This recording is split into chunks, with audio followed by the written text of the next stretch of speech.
नौजवानों के हाथ में है हिंदुस्तान का मुस्तकबिल। नई नस्ल बदल सकती है मुल्क की तकदीर।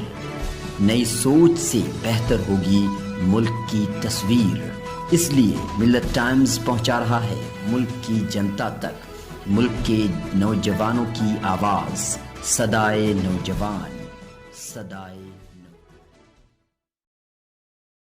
मिल्लत टाइम्स में आपका स्वागत है। मैं हूं आपके साथ मुनव्वर आलम। मुल्क को नौजवान लीडरशिप देने में जेएनयू का बड़ा हाथ रहा है। उन्होंने बहुत बड़ा अहम किरदार अदा किया है, लेकिन फिर भी हिंदुस्तान की जेएनयू है हमेशा मौजूद बहस रही। अभी कुछ दिन पहले स्टूडेंट यूनियन का चुनाव हुआ था और रिज़ल्ट आने के बाद तो वहाँ पे जैसे हंगामा ही खड़ा हो गया है। वहाँ पर हमले हुए हैं और कई तरह के प्रॉब्लम्स हो रहे हैं। लोगों का इल्ज़ाम यह है कि जेएनयू में स्टूडेंट नहीं बल्कि वहाँ पर आतंकवादी पलते हैं। न्यू इलेक्टेड प्रेसिडेंट जो कि लेफ़्ट से उन्होंने जीत हासिल की है, यानी कि आज हमारे साथ साईं बालाजी हमारे साथ मौजूद है जो वहाँ की स्टूडेंट यूनियन के प्रेसिडेंट हैं। आज उनसे हम वहाँ की जो प्रॉब्लम्स है उन चीज़ों के बारे में हम उनसे जानकारी हासिल करेंगे। आपका बहुत बहुत स्वागत है। सबसे पहले तो मैं आपको मुबारकबाद देना चाहूँगा जो आपने प्रेसिडेंट की जो आपने चुनाव में आपने जीत हासिल की।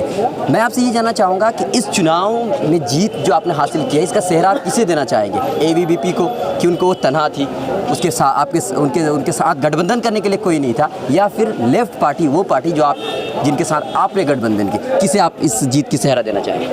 और पब्लिक एजुकेशन को बचाने के लिए, रिजर्वेशन को बचाने के लिए और कैंपसेस में जीएस कैश के लिए और फंड कट के खिलाफ, सीट कट के खिलाफ एक आवाज़ में बोला कि हम साथ में हैं। लेकिन लोगों का कहना ये भी है कि ये एबीवीपी अकेली थी, यानी वो मजबूत हो रही है, इस वजह से आप लोगों को गठबंधन करने की ज़रूरत पेश आई। क्या ये सही बात है? यहाँ पे अगर आप देखेंगे हम 10 लोग हैं। क्या हम कमज़ोर लोग हैं इसलिए 10 हैं? यही बात है। अगर जनता एक साथ आके चुनाव लड़ रहा है, वो कमज़ोर है इसीलिए नहीं, वो मजबूत है और मजबूत बनना चाहता है इसीलिए। एबीवीपी हारा है वो तो कुछ भी बोल सकता है। अभी कल ही परसों की बात है, वहाँ पर जीत के बाद वहाँ पर हंगामे हुए।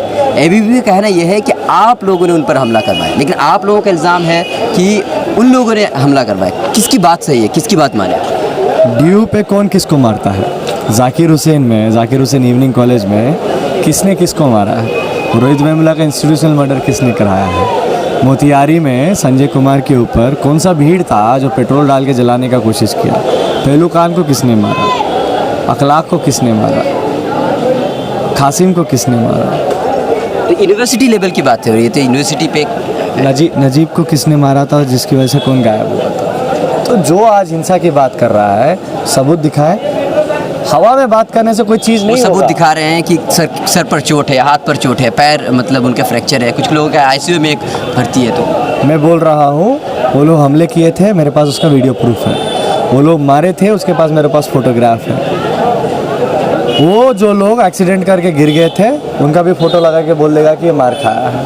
वो बेशरम लोग हैं, वो डर गए हैं। वो किसी तरीके से अपने तरफ विक्टिम कार्ड प्ले करना चाह रहा है। इस बात को जानना ज़रूरी है आप लोगों को। उसके बातों में जाना नहीं है, बल्कि आपको ये जानना ज़रूरी है कि आज अचानक मारने वाला लोग अपने आप को ये बताने लगा कि मैं विक्टिम हूँ। क्यों कर रहा है वो?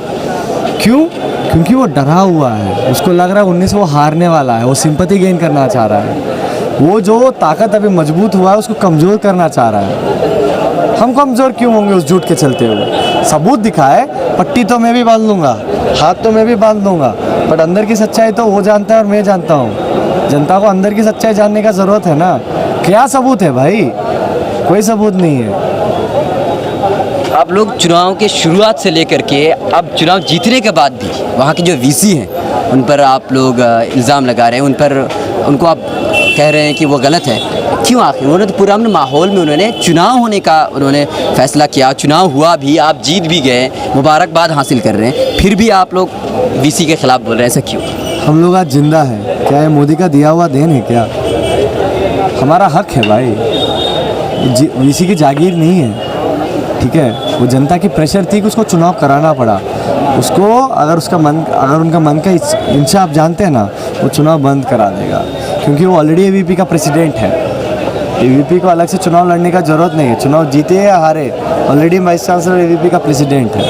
अच्छा, जो चुनाव जीतने के बाद अब प्रेसिडेंट बनते हैं तो प्रेसिडेंट बनने का मकसद क्या होता है? कुछ काम करना मकसद होता है या फिर एक फेम नेम हासिल करना मकसद होता है? उसके बाद जो है जैसे कि कन्हैया कुमार बेगूसराय से उन्हें सीट मिल रही है, फिर शहला राशिद को राजस्थान से मिल रहा है, तो क्या ये मकसद होता है या कुछ काम करना मकसद होता है या आगे सेटलमेंट, आगे ज़िंदगी पूरी बेहतर हो जाए, ये क्या मकसद है? JNU करीब पिछले 40+ साल से है। आपने दो नाम जो आपने गिनाया, उसके अलावा बाकी ऑफिस बेरर का नाम तो आपने याद भी नहीं किया होगा, क्योंकि वो कोई फेम के पीछे नहीं भागे, वो जनता के लिए संघर्ष किया है। जाहिर सी बात है, कुछ लोग निकल जाते हैं, कुछ लोगों को फेम ज़्यादा मिलता है, कुछ लोगों का अंदर का मंशा होता है, बट इसका मतलब नहीं है कि जो आंदोलन लड़ने वाले लोग हैं, जो संघर्ष करने वाले लोग हैं, वो कोई काम नहीं किए। उसी की नतीजा है आज कि आज हमारे अंदर जो लोकतंत्र है, आज के हमारे भीतर जो लोकतंत्र है, आज हमारी जो सच के लिए जो लड़ाई है, वो बचा हुआ है। वो शायद उनका चेहरा हम जानते नहीं होंगे, शायद उनका नाम हम जानते नहीं होंगे, इसका मतलब ये नहीं है कि उन्होंने कोई काम नहीं किया है। जैसे इस देश को बनाने वाले लोग कौन हैं? अगर मैं पूछूं आपसे, आप कोई एक मजदूर का नाम बता पाएंगे क्या? एक किसान का नाम बता पाएंगे? नहीं बता पाएंगे। ऐसे ही सच्चाई है हर संघर्ष का। लेकिन जब आप काम कर रहे हैं तो नजीब, जिनका 1 साल हो चुका है, वो खो चुके हैं, उनकी माँ 2 साल हो चुके हैं, उनकी माँ बिलख रही है, रो रही है, CBI ने हाथ खड़े कर दिए, उनका कहना है कि अब इसको बंद कर दिया जाए, कोई सबूत नहीं है। तो फिर आप लोग इसके लिए क्या कर रहे हैं? आपकी स्टूडेंट यूनियन क्या कर रही है? आज बटला हाउस का इनकाउंटर होके 10 साल हुआ है, हम आज भी यहाँ खड़े हैं लड़ाई लड़ते हुए, कभी पीछे हटे नहीं हटने वाले। इंसाफ हो सकता है कि उसका दूरी ज़्यादा है, बट वो हमारी मंजिल है, हम जाएंगे और उस मंजिल को हासिल करेंगे, कितना भी मुश्किल हो, कितना ही पहाड़ चढ़ना हो, हम पहाड़ चढ़ेंगे और उस मंजिल को हासिल करेंगे। उसमें हमारी ना मंशा ना हमारी लड़ाई का पैमाना अगर तय किया जाए, इसी बात पर तय किया जाए कि कितना भी मुश्किल दौर में हम लड़ रहे हैं या नहीं लड़ रहे हैं, हम लड़ रहे हैं। सिर्फ एक सवाल लास्ट में आप ये करना चाहूँगा कि JNU एक इंस्टीट्यूशन है जहाँ से अमन की तालीम मिलनी चाहिए, लोग वहाँ से निकलना चाहिए राजनीति के लिए, बेहतर बनाने के लिए देश को, लेकिन वहाँ पर उसके ऊपर इल्ज़ाम है कि वहाँ से देशद्रोह निकलते हैं। इस पर आपका क्या कहना है? अगर देशद्रोही हो तो आप मेरा इंटरव्यू लेते हैं क्या? तो किसी के बाद में क्यों जाना है? क्या जो राफेल के लड़ाकू विमान जो हम लोगों का बनाया हुआ हिंदुस्तान एरोनॉटिकल लिमिटेड जनता का है, उसे छीन के जो रिलायंस जो भाजपा को फंड करता है उसको दिया गया है, क्या वो लोग एंटी नेशनल नहीं है?